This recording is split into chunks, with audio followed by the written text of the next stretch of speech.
Hello नमस्कार सत श्री अकाल आदाब। एक बार फिर से आप सभी का स्वागत है आपके अपने एजुकेशनल चैनल वेक्टर एजुकेटर्स पर। और मैं हूं आपका जनरल अवेयरनेस और जनरल स्टडीज़ का एजुकेटर नवदीप सिंह। आज हम चर्चा करने वाले हैं जनरल साइंस 2020 के एपिसोड नंबर 18 की।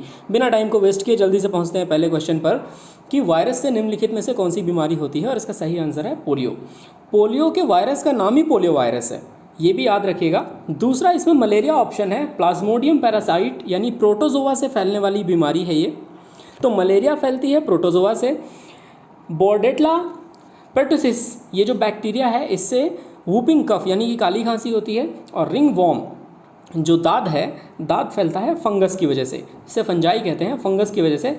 और इस फंगस का नाम है डर्मेटोफाइट्स। तो इस तरह से ये चारों ऑप्शंस आपने जाने। आगे बढ़ते हैं हम लोग क्वेश्चन नंबर 2 पर कि निम्नलिखित में से किसे विटामिन B1 के नाम से जाना जाता है, और इसका सही आंसर है थायमिन। थायमिन कैसे? देखिए, विटामिन की पूरी लिस्ट है यहाँ पे। विटामिन दो तरह के होते हैं, एक होता है वाटर सोल्यूबल यानी कि जो जल में घुलनशील होते हैं, दूसरे होते हैं फैट सोल्यूबल जिन्हें कहा जाता है वसा में घुलनशील। वाटर सोल्यूबल जो हैं उसमें बी कॉम्प्लेक्स और नॉन बी कॉम्प्लेक्स दो अलग टाइप्स, और जो फैट सोल्यूबल उसमें A, D, E और विटामिन K, इन सब के नाम लिखे हुए हैं। विटामिन A रेटिनॉल लिखा हुआ है, विटामिन D आप देख रहे हैं इसे कैल्सीफेरॉल, विटामिन E को टोकोफेरॉल और विटामिन K को फाइलोक्विनोन। इसी तरह से बी कॉम्प्लेक्स में 9 विटामिन होते हैं, जिसमें कुछ एनर्जी रिलीजिंग विटामिन होते हैं, कुछ होते हैं हीमोपेटिक विटामिन्स और बाकी होते हैं पायरिडॉक्सिन। तो देखिए, थायमिन जो है वो विटामिन B1 और riboflavin vitamin B2, niacin vitamin B5, biotin vitamin B7, pantothenic acid vitamin B3। आप देख सकते हैं डिफरेंट तरह के विटामिन हैं और इनके डिफरेंट नाम हैं। तो पॉइंट आपको पूरी तरह से क्लियर हो गया होगा। आगे बढ़ते हैं हम लोग और देखते हैं हमारा तीसरा क्वेश्चन कि निम्नलिखित में से कौन सा सत्य है। और इसमें जो सत्य है वो ये है कि DNA is a genetic material is most of the organisms, यानी जो DNA है वो अधिकांश जीवों में आनुवंशिक सामग्री है। एक ऐसा जीन के बारे में बताने वाला एक ऐसा कारक है ये, जो कि बताता है कि एक जीन का ट्रांसफ़र दूसरे जीन में कहाँ हुआ है। यानी कि अगर कोई बाप और बेटे हैं तो उनके अंदर सेम DNA पाया जाएगा। यानी इसका मतलब एक DNA की लीनिएज बनती है। लीनिएज का मतलब एक क्रम बनता है, जो क्रम पीढ़ियों से पीढ़ियों में ट्रांसफ़र होता रहता है। दूसरी चीज़ DNA के बारे में ये भी बता दूं, डीऑक्सी राइबोन्यूक्लिक एसिड कहा जाता है इसे। और बिल्कुल मुझे बताइएगा कमेंट सेक्शन में कि DNA का आविष्कार किसने किया था। आगे बढ़ते हैं हम लोग कि पैथोजेनिक बैक्टीरिया सिक्रीट करते हैं। रोगजनक बैक्टीरिया से किनका स्राव होता है, और स्राव होता है एंटीजन का। एंटीजन एक तरह का टॉक्सिन पदार्थ है। टॉक्सिन पदार्थ का मतलब एक तरह का जहरीला तत्व जबकि आपकी बॉडी में जाता है तो जा करके एंटीबॉडीज़ का काम बढ़ाता है। एंटीबॉडीज़ जो होते हैं वो आपकी बॉडी में आएंगे। आपकी बॉडी में आने के बाद आपके बॉडी में फैले हुए हानिकारक तत्वों से लड़ेंगे और ब्लड से उन्हें दूर फेंकेंगे। एंटीजन को बाहर करने के लिए एंटीबॉडीज़ आते हैं। यानी यहाँ पर याद रखिएगा, हम लोग लास्ट स्लाइड में चलते हैं कि एंटीजन को बाहर करने के लिए एंटीबॉडीज़ आएंगे और वो काम करेंगे। और याद रखिएगा, एंटीजन जो होते हैं, एंटीजन 3 तरह के होते हैं, जिसमें से एक होता है मैक्रोफेजेस,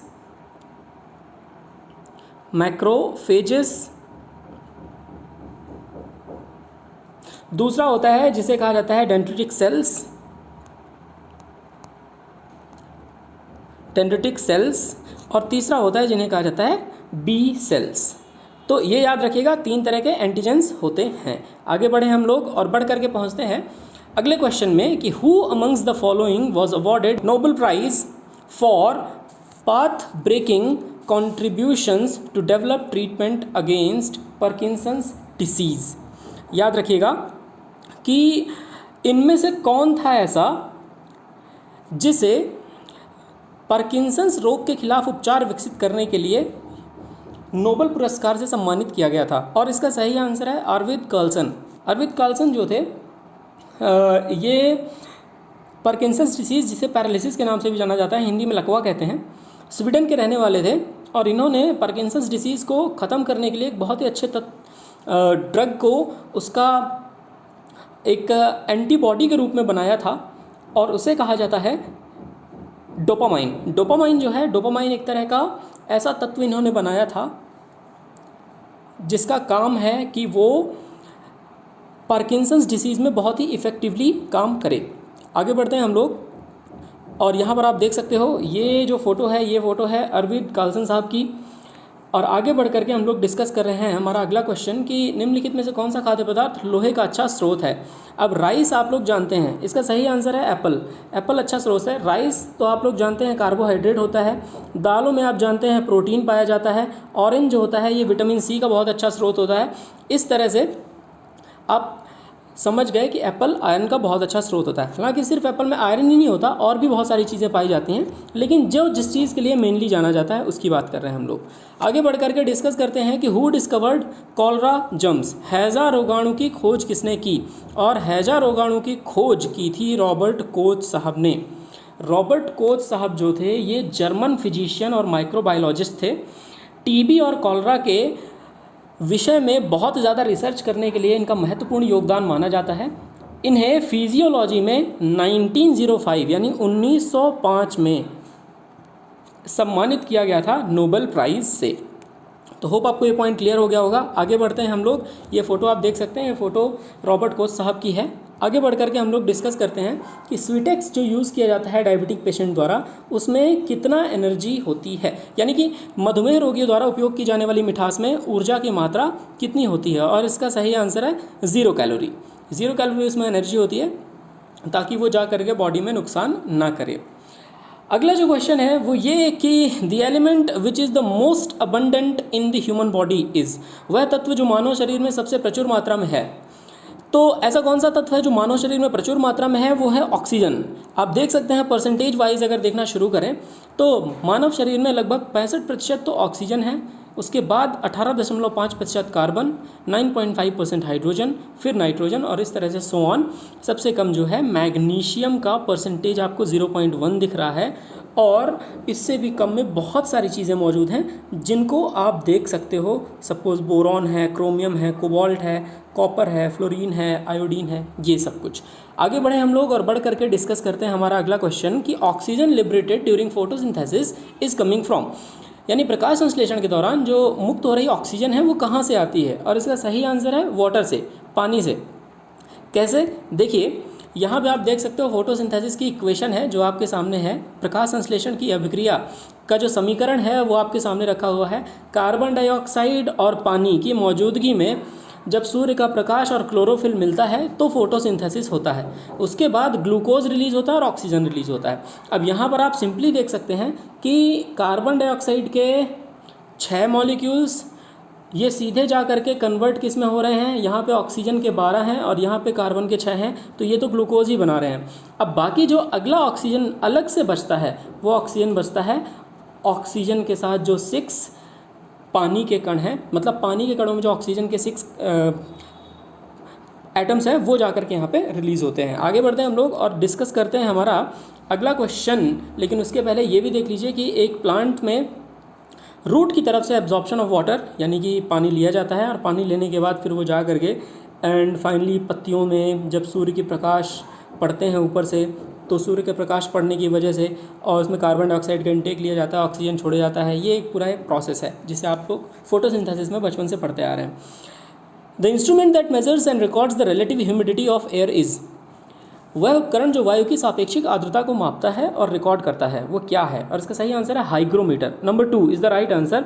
हाइड्रोमीटर जो ऊपर वाला है नंबर 1, ये स्पेसिफिक ग्रेविटी या रिलेटिव डेंसिटी को नापता है। लैक्टोमीटर दूध की शुद्धता को मापने के लिए, और बैरोमीटर हवा का दाब मापने के लिए, यानी एयर प्रेशर। आगे बढ़ते हैं हम लोग और different colours of different stars are due to the variation of, विभिन्न सितारों के विभिन्न रंगों की भिन्नता के कारण क्या हैं। और इसका सही आंसर है टेम्परेचर। कैसे कि यहाँ आप देख सकते हो अगर 33,000 केल्विन के ऊपर टेम्परेचर हो तो ओ क्लास में उस तारे को रखा जाता है और उसका कलर होता है ब्लू।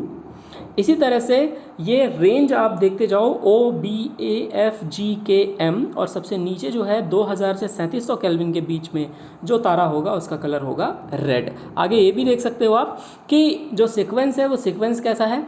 आप यहाँ से देखना शुरू करते हो तो रेड से लेकर के और एकदम ब्लू की तरफ का सीक्वेंस है। तो कोई भी जो तारा है, तारा सबसे पहले लाल कलर के बाद वो लाल से हल्का पीला, देन हल्का ग्रीनिश के बाद हल्का ब्लूइश और ब्लूइश के बाद वो पूरी तरह से ब्लू हो जाता है।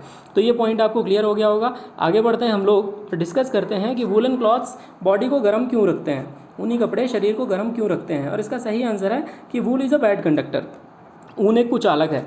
Number 2 is the right answer.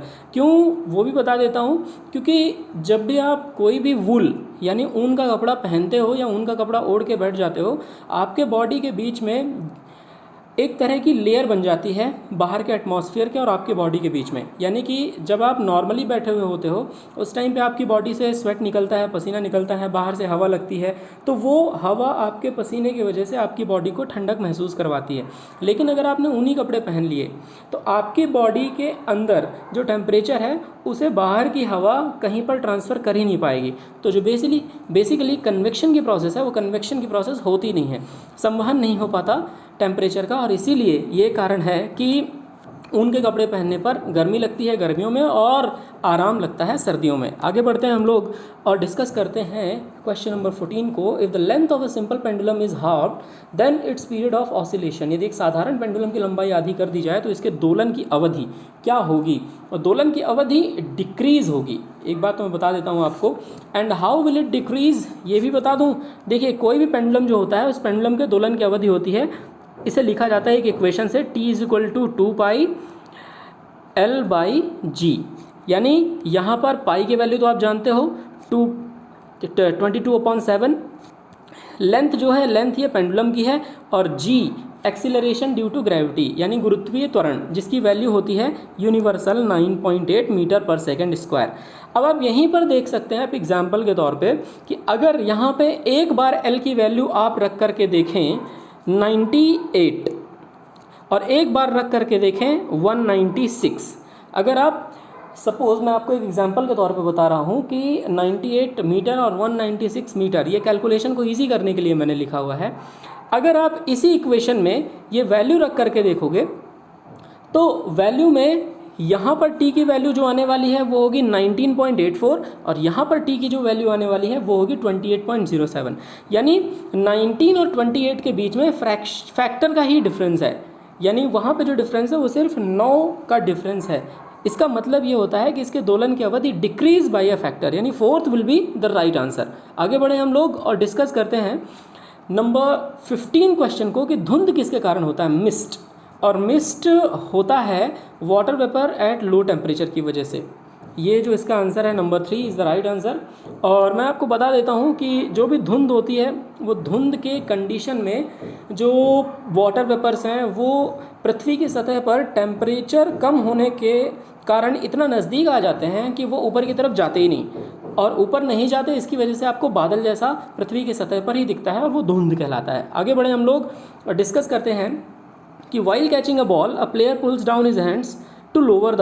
गेंद को पकड़ते समय एक खिलाड़ी अपने हाथों को नीचे की ओर क्यों खींचता है, क्या कम करने की कोशिश करता है, फोर्स, मोमेंटम, इम्पल्स या कैचिंग टाइम।